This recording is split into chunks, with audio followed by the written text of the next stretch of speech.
fiction, science fiction, horror, fantasy, crime, LGBT, thriller. You have now entered the House of Mystery with your hosts, Eric Shapiro, David North Martino, John Copenhaver, and Al Warren. Heard on NCP 106.5 FM Los Angeles, 102.3 FM Riverside, and 105.0 AM Palm Springs. Welcome back into the House of Mystery. I'm Al Warren. Mr. Dave Martino is here. You're not Rose anymore. I'm not? No, you were just Rose for the old Ron, you know. Okay. You know, had to get him. He was confused. Yes. So I love it. We have a baby boom Ron. We got to confuse them. So okay. He didn't know. So he didn't know what to call you, right? But we'll have to pick another flout. Yeah. Well, here we go. Now this week, another week, and looks like a lot of it is horror this week. It's going to be a scary week. So yeah. Get your chastity belt on. So today we're starting. Crystal Lake sent us a writer, and there's a new book out, and one of the writers, Curtis Lawson. Thank you for being here. Thank you for having me. Well, Curtis, what are you doing?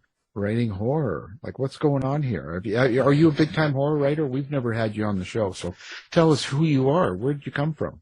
So I've been writing novels and short stories, primarily in horror since 2015.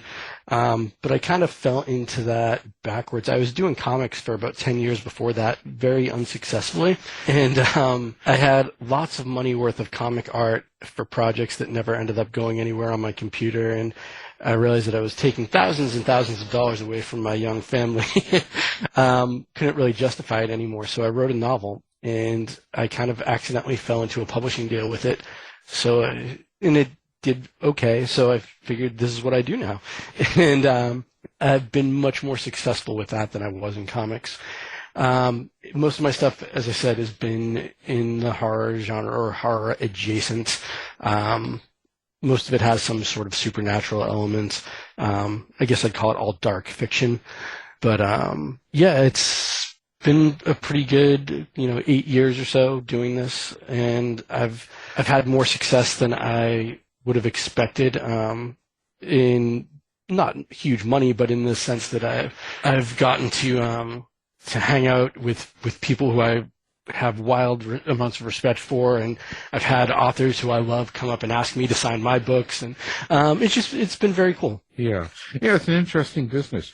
But when you were doing comics and all that stuff, and you say unsuccessfully, so obviously it wasn't like a big money thing going on. What's the difference for you when you're doing comics? Were they horror as well? Were they kind of on the darker side, and then now you've gone into writing more, or is it because I find it's kind of a fascinating area, comics. Yeah, for me, so I had gone into comics with the idea that I wanted to write for Marvel. Like, I wanted to write X-Men. That was my big thing, And I most of what I was doing was kind of dark or horror adjacent, even kind of the superhero stuff that I did. I did a webcomic called Curse of the Black Terror, which was it's a public domain character from the Golden Age, and I kind of reimagined him and such. And even that was kind of horror-ish. And I did a sci-fi webcomic called Divus Morte, which was still kind of horror-ish. And I did this mentorship program through Comics Experience with Mike Siglain, who was an editor at Disney. And Mike, after working with me for a while, he said, "Man, you're a horror guy. You want to write horror, so just write horror. Like, stop trying to write superhero stuff, or stop just trying to jump at opportunities. Write the stuff that you want to write." And I started doing that, and I was much more successful after that. But comics are just a tough business in general. It's hard to get people to look at your writing. You can look at a column page, the art, and as an editor if you like the artist or not. But it takes a lot more investment to know if you like the writer or not. Right. I would imagine it's a totally different way of doing it, because when you go to look at a comic, you're in a different mindset, and I would think, I don't know, I don't know how to explain it, but it would seem very different. What do you find most challenging now about writing horror as compared to doing the comics? So I think the challenge thing, well, first off, people say I have a really cinematic writing style, and I think that comes from doing comics for so long. I just have kind of a visual storytelling sense. But I guess that what I find challenging is that I did a lot of studying of visual storytelling when I was doing comics, not just sequential art, but also cinema, and I read books, like David Mamet's book on directing and all this stuff. So sometimes I'll have things that I want to show in a certain way that I can't really do quite right with prose, things that would really have to be expressed visually. And I'll try to, it's cool because it does challenge me as a writer and make me kind of have to get more creative, but sometimes I just can't do it the way that I have it in my head because it just doesn't work with the written word. So I think that's probably the biggest challenge, jumping from comics to writing prose for me. Yeah, it's much easier just to slit the throat than to talk about it. Yeah. This book you're doing, when we look at this book, there's several writers. What is the book about? Like, maybe explain the format or the premise. Sure. So it's an Unholy Triquetra. It's the Volume 9 in the Dark Tide series from Crystal Lake, and it's me, William Meikle, and Jason Parent. And Jason invited Willie and I onto the project, and he said, "Hey, do you guys want to write some Celtic-themed horror stories?" So I write a lot of mythology or mythology-driven fiction, anyways. There's a lot of like Norse mythology and stuff in my work, as well as stuff like Lovecraftian mythology and such. And I hadn't really explored much for Celtic stuff except for one short story. And Jason had this basic event centered around a plane crash over the French Alps. And that's the event that kind of ties all of our stories together in some way, is this plane crash. And my story centers around a corrupt federal agent who's bringing a mob informant back to the States. And he's basically working for this mobster who wants to get this guy killed and silenced. But they end up crashing in the Alps, and they both survive. The informant takes off because he knows he's going to get killed, and they kind of go through this valley somewhere in the Alps, and they get into a conflict, and blood is shed, which awakens this ancient god Balor, who's trapped kind of beneath this cavern in the valley, and it gets kind of sinister and out of control from there. But I wanted to touch upon, in Irish mythology, there are these beings called the Fomorians, and they're kind of like a pre-Celtic, like pre-human race that was supposed to inhabit Ireland before man. And I've always been obsessed with pre-god type beings, whether they be titans or frost giants or anything that came before kind of the established pantheon. You always have these kind of primal, almost chaos gods that fathered the gods that populate mythology. And the Fomorians kind of fit that model. So I thought it would be kind of cool to explore that. You take a lot of liberties in working with this mythology to, I guess, make the plot work, or is this something where you can kind of follow the mythology as it's been established? I took a fair amount of liberties. There's a monster in there. I'm gonna butcher this because it's Gaelic. I think it's called. I think it's pronounced Sluoth, which is like an undead, kind of vengeful ghost. And I have one of those in here. And I followed that fairly accurate to the mythology. But as far as the god Balor goes, I definitely took some liberties with that, mainly because, specifically with Celtic mythology, so much of it is lost. We have just so little of it, because when Christianity came to Ireland, they pretty much wiped out all of the Irish history before that. So you just have bits and pieces. So there's a lot of blanks that you have to fill in if you're going to try to write a story with these things, because it's the information's just not there. When you're doing a book like this, is it the same when you're writing your characters?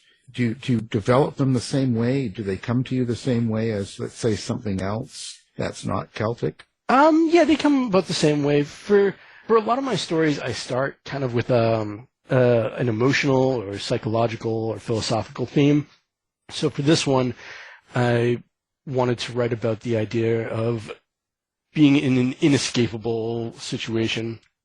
And so the federal agent, he's freaking out at the beginning of the story because his wife's not answering the phone, and he thinks that she left because he's kind of like abusive, and she's stuck in this abusive relationship with him, and he's stuck under this mob boss's thumb, and the informant's stuck in this situation where he's going to get killed because he knows too much, and even the god Balor is bound in this valley, where he's trapped. So I really wanted to explore the idea of people being trapped in different aspects of their lives, and that's how I kind of developed the characters for it. And that's the same way I go about other stories, whether I'm exploring resentment or love or whatever the case may be.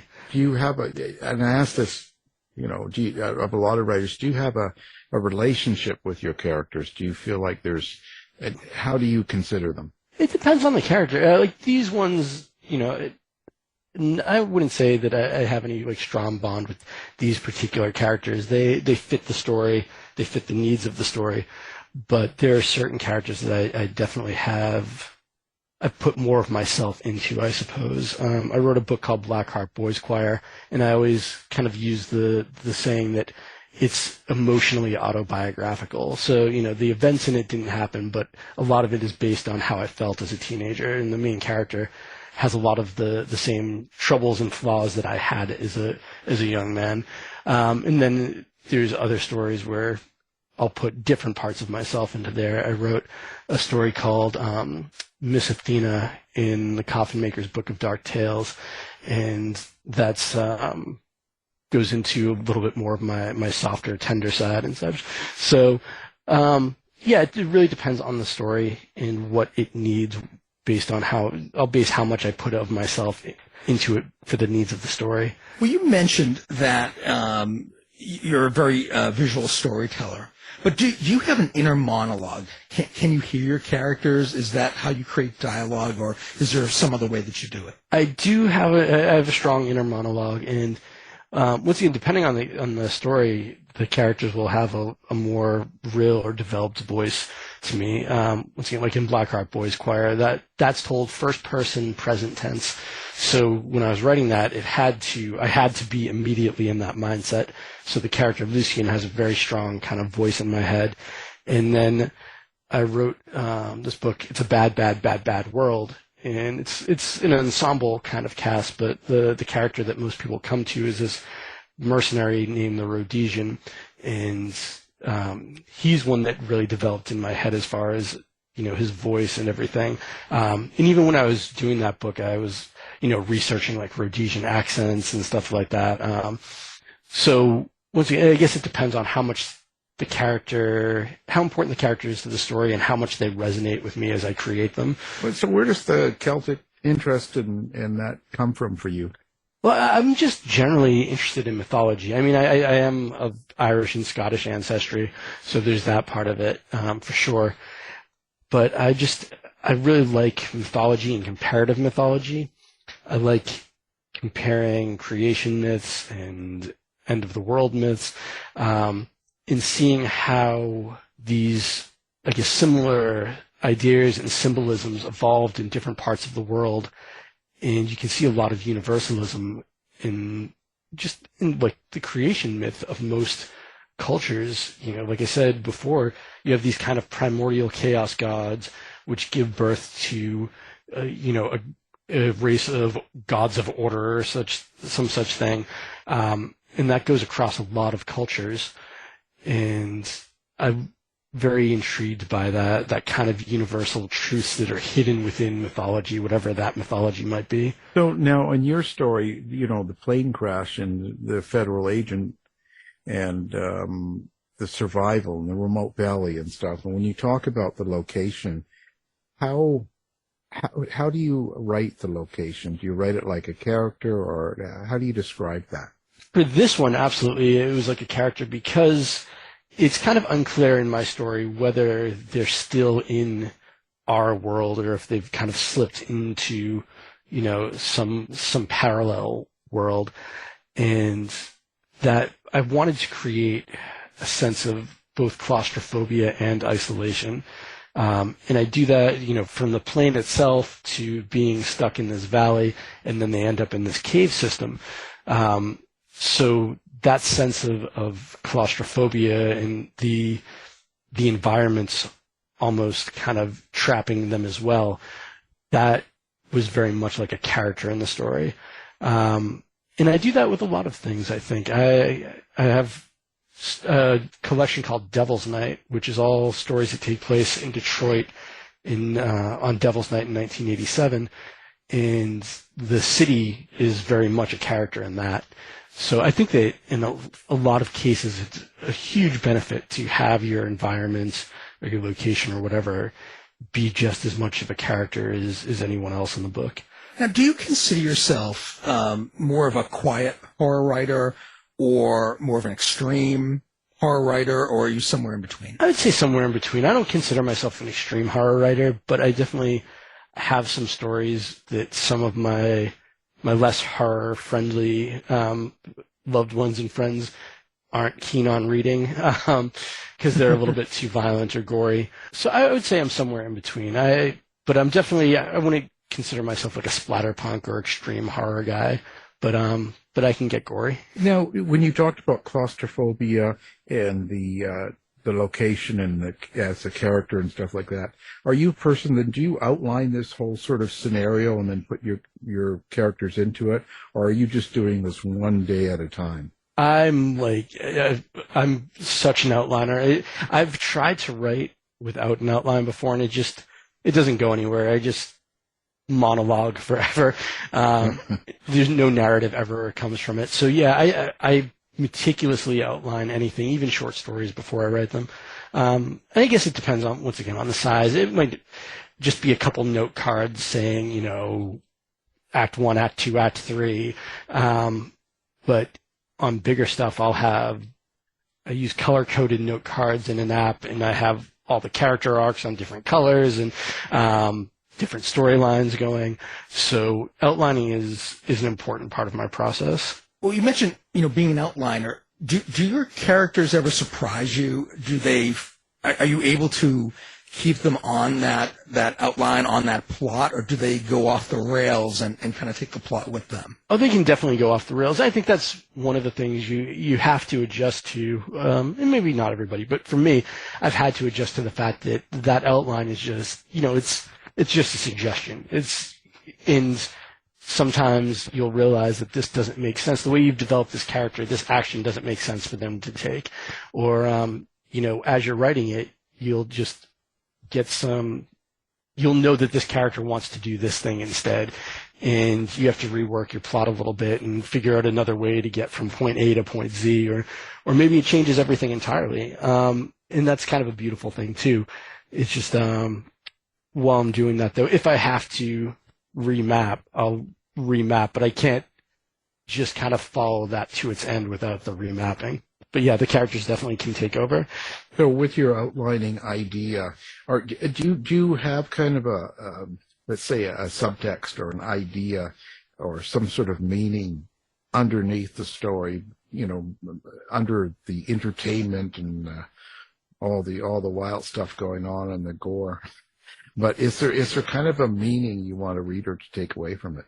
So my big thing when I write anything, whatever theme I'm talking about or philosophical idea or emotion, I never try to present my view or my answer to anything. I just try to ask questions, and I hope that I can get people thinking about those questions and they can come up with whatever answers make sense to them. I really dislike when fiction in particular asks a question and then answers it for me. I don't want to be told what to think. I want things that will get my mind going. And I try to do that as a writer. I try to pose questions that will be interesting to the reader without telling them, and here's the answer, here's what you need to think. Well, and sometimes it happens organically, right? Sometimes it just comes out of the story. Oh, absolutely, yeah. How do you think this actual particular book, this story, has changed you as a writer or even as a person? Well, it was a little bit of a hard story for me to write because I planned it one way, and I wrote it and I realized that it wasn't long enough, and I had to go back and kind of rethink the structure of it, and I think that it made me, like any story, it made me grow my toolbox and made me kind of, I needed to adapt. I needed to change the story to fit the word count and such, but I needed to do it in a way that would be justified to the narrative. So it pushed me out of my comfort zone a little bit, and I thought that was important. It's always important to kind of push your limitations or what you're comfortable with. And it also opened up, as I said, I've worked in a lot of mythology kind of things with my stories, Native American mythology, Norse mythology, Lovecraftian stuff, and I hadn't done a lot with Celtic, so it kind of opened up a new interest for me in something that I'd like to explore more. So tell me about your co-writers. Tell us some gossip. Like how bad are they? What do they do wrong? Well, I'll tell you, Jason. We did another interview earlier today, and Jason Parent was late. I had to text him and get. No, they're awesome. Jason is a good friend of mine. He lives pretty close, and yeah, he's a fantastic writer. Very diverse writer. He writes science fiction and horror and thrillers. Sometimes he's funny, sometimes he's very serious and emotional. And he's just he's a really cool guy. He owes me a steak. And yeah, well, there you go. Okay, that's something. And Willie's just a fantastic writer. I don't know him as well. He lives in Nova Scotia, I think. And yeah. And he's just, I've talked to him a few times, though. He's a really interesting guy. He has a lot of cool stories, a lot of cool insights on writing. And he's just a fantastic storyteller. And I'm very proud to be in a book with both of these guys. It's really wonderful to see your name next to people that you really respect. Yeah, no, I know. It can be a thrill, Have you ever done a story or been working on a story and it just doesn't work? You just can't get it? Can't finish it? Oh, all the time. Yeah. Yeah, that happens quite a bit. I found, though, that sometimes if it's a story that's not working and I really push, sometimes, it's a grind. Like, every word fights you getting it down on the page. The story just doesn't want to come out of your mind and into the world. And if I grind through that, sometimes they become my favorite stories that I write. Even though at the time, I hate writing them, but once they're finished, I can look back and say, hey, you know what? I'm actually really proud of this one. It came out really good. And that happens a fair amount. So it does push me to try to finish stuff even when it isn't working. But there's been some bigger projects. I had one where I was trying to write the story about druids, actually, so going back to the Celtic thing.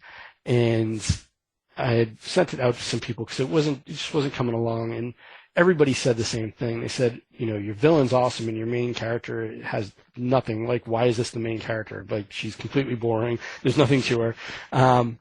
So sometimes you realize that you got to start from scratch because some key element isn't working.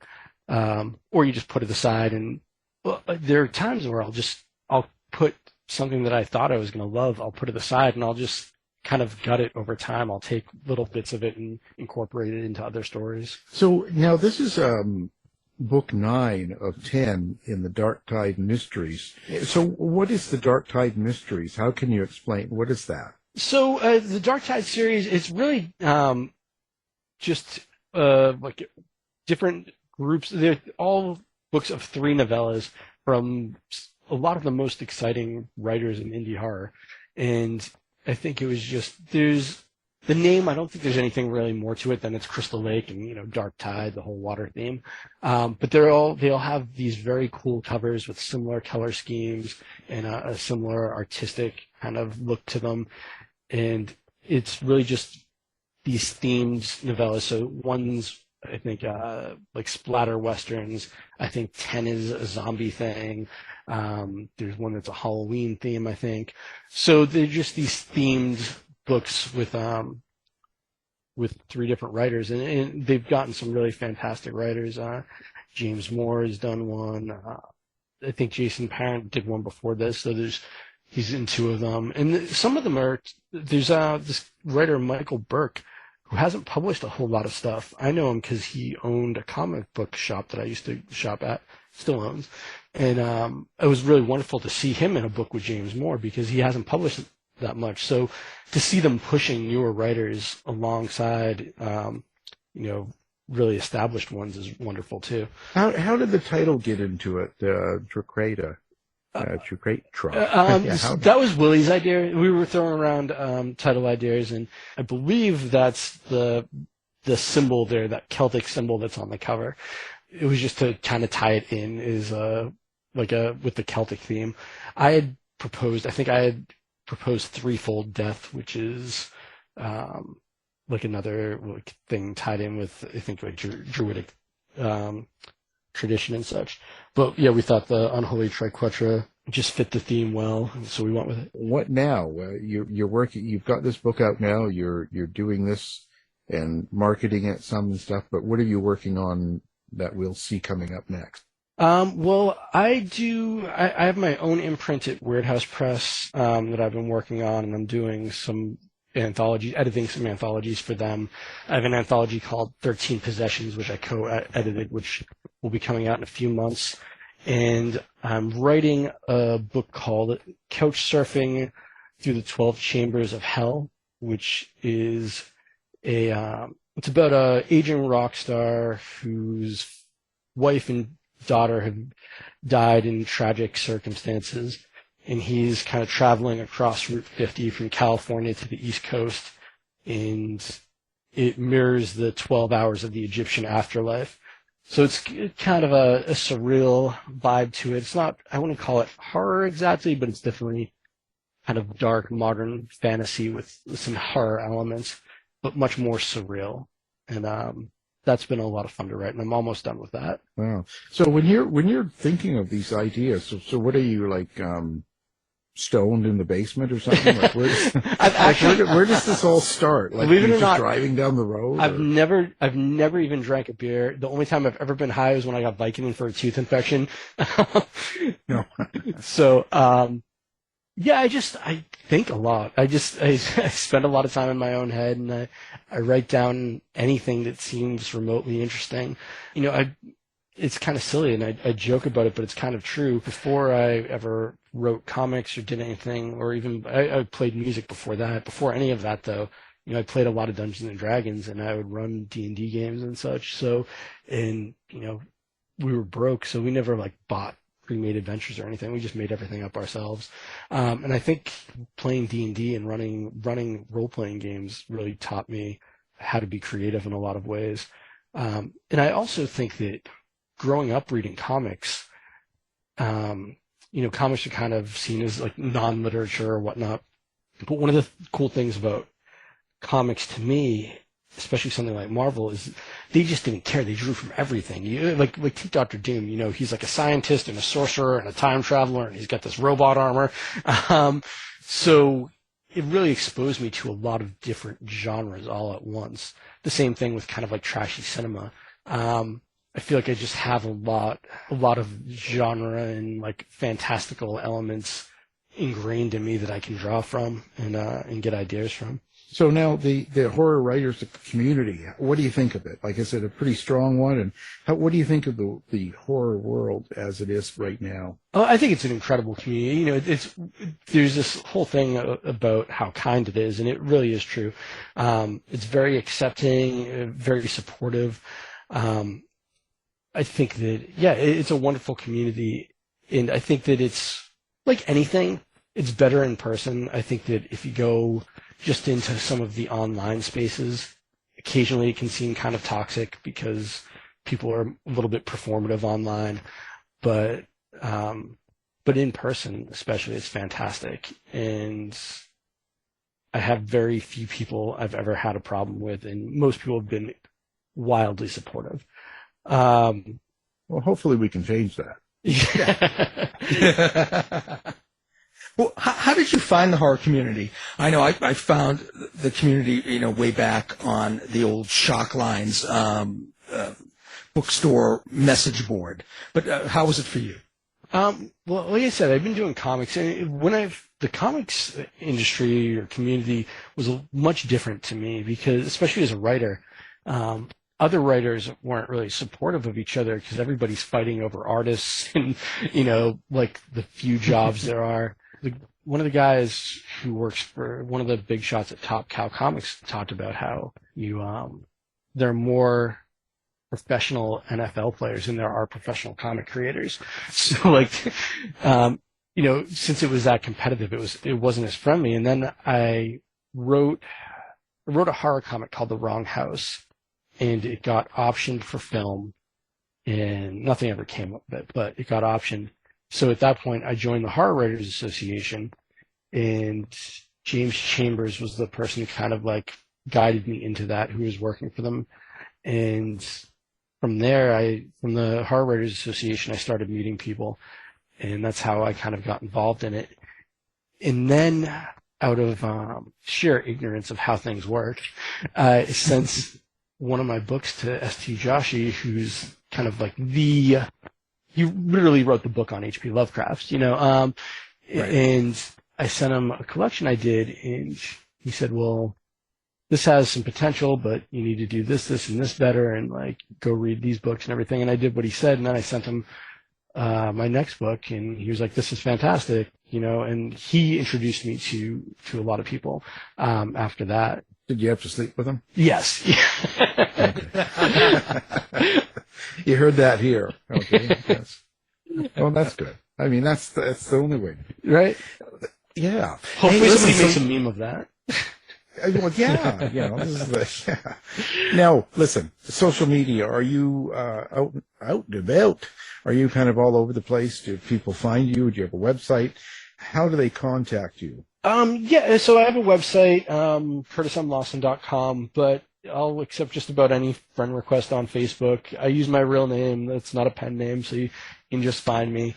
I'm on Twitter or X or whatever it is now is @C_Lawson, and Instagram is Curtis M. Lawson. So I'm all over the place, and I'm pretty accessible. If people want to message me or whatever, they can do that. How was writing over the COVID for you? Does that sort of experience influence how you write? No, so that didn't really. So it was weird. I had a weird COVID experience because as my day job, I was working at a hardware store, and my wife was working from home at that point because of COVID. So the other guys at the hardware store, a lot of them were older guys, so they didn't want to go to work anymore, and it was considered an essential. We were considered essential workers. So I ended up. Before that point, I had basically been a stay-at-home dad and a writer, and I worked just on the weekends a few hours. So during COVID, I ended up working almost full-time again, and it really cut down on my writing. So I had kind of a reverse COVID experience than most people. That's completely opposite. Most people are the other way, Yeah. But did the darkness, when you're out there and seeing weird stuff going on, people behaving weird, with the COVID and stuff, and there's a lot of tension and, out there, politics and stuff, and all this intense stuff going on. Do you think that kind of makes you write darker or feel darker? I would say feel darker. So for me, what that really did, anything once you get that real, kind of angry division between people kind of puts me in a dark place, and it generally makes me feel kind of lonely. I have this weird kind of chronic loneliness anyways, where, this tortured artist, I don't fit anywhere in the world kind of thing. And I don't consider COVID a political thing, but it became a political thing, Right. I don't really view the world through a political lens. It's just not how I see things. So anything that makes people get more divisive on those grounds makes me kind of, I guess, pull back in general into myself. And I'm sure that affects my writing, and because it just affects how I view the world, how I interact with the world, and I'm sure that it's also made me a little bit more antisocial, which makes me write more, which is because I'm not going out. Yeah. Well, do you make people die torturously, like really, really bad? I'll tell you, in that story in an Unholy Triquetra, one of the characters has a really bad death. There you go. And is that someone you know? No, I just really, it came down to the mechanics of the story and what they had at their disposal, and so I had to go online and I looked up what would happen if someone got shot in the belly with a flare gun, and there's a video on YouTube of a ballistics dummy getting shot in the stomach with a flare gun, and it's pretty brutal. What else? What isn't on YouTube? Yeah.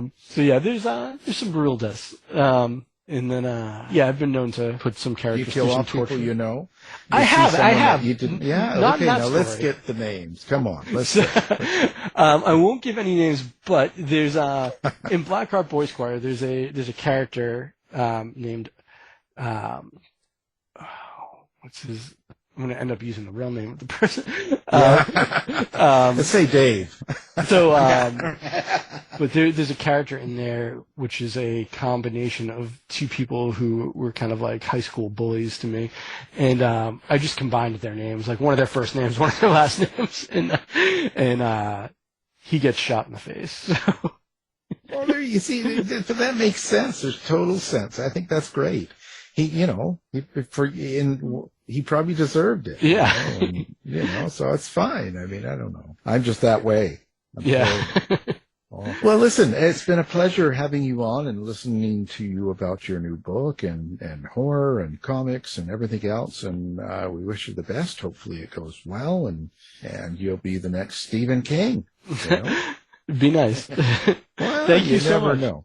There has to be another, right? It won't There be the has to same, be. but it'll be someone. There's always the new Beatles, right? There's Yep. always somebody, right? So, well, anyway, our guest, again, we'll have your everything up, your website, we'll have your book up, and anything we can on our website and area so people can find you easily with one click. So, Mr. Curtis M. Lawson, thank you for being here. Thank you so much. Thanks, Curtis. You've been listening to the House of Mystery radio show. To find out more about our guests, hosts, or shows, go to www.houseofmystery.com. Show's over for now. Was it as good for you as it was for me? Yeah. Good night. This has been a production of Something Weird Media. I'll be back.